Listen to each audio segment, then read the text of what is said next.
Laissez-moi vous expliquer en 2 minutes la guerre en Ukraine. Il ne s'agit pas d'une attaque de Poutine contre l'Ukraine, comme on nous le dit tous les jours. Cela a commencé en 1990, lorsque James Baker, le 3e secrétaire d'État de notre pays, a déclaré à Mikhail Gorbatchev que l'OTAN ne se déplacerait pas d'1 pouce vers l'Est si l'Allemagne acceptait l'unification. Les États-Unis ont ensuite triché dès 1994 lorsque Clinton a signé le plan visant à étendre l'OTAN jusqu'en Ukraine. C'est à ce moment-là que les néoconservateurs ont pris le pouvoir. L'élargissement de l'OTAN a commencé en 1999 avec la Pologne, la Hongrie et la République tchèque. Ensuite, les États-Unis ont mené des bombardements sur la Serbie en 1999. Une utilisation de l'OTAN pour bombarder une capitale européenne, Belgrade, pendant 78 jours consécutifs pour briser le pays. Les Russes n'ont pas beaucoup apprécié cela. Mais même Poutine a commencé à être pro-européen, pro-américain. Il a même émis le souhait de rejoindre l'OTAN, lorsqu'il y avait encore l'idée d'une sorte de relation et de respect mutuel. Le 11 septembre est arrivé, puis l'Afghanistan est arrivé, et les Russes ont dit « Oui, nous vous soutiendrons. Nous comprenons le fait qu'il faut éradiquer le terrorisme. » En 2002, les États-Unis se sont retirés unilatéralement du traité sur les missiles antibalistiques, ce qui a conduit les États-Unis à déployer des systèmes de missiles en Europe de l'Est, que la Russie considère comme une menace directe et grave pour sa sécurité nationale, en rendant possible une frappe de décapitation de missiles à quelques minutes de Moscou. En 2004-2005, nous nous sommes engagés dans une opération de changement de régime en douceur en Ukraine, la soi-disant première révolution colorée.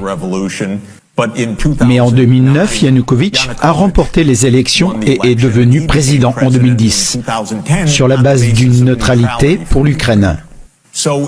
Ainsi, le 22 février 2014, les États-Unis ont participé activement au renversement de Yanukovych.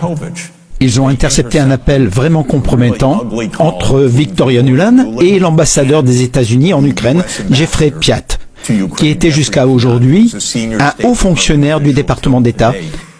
Et ils ont parlé de changement de régime, donc créer un nouveau gouvernement.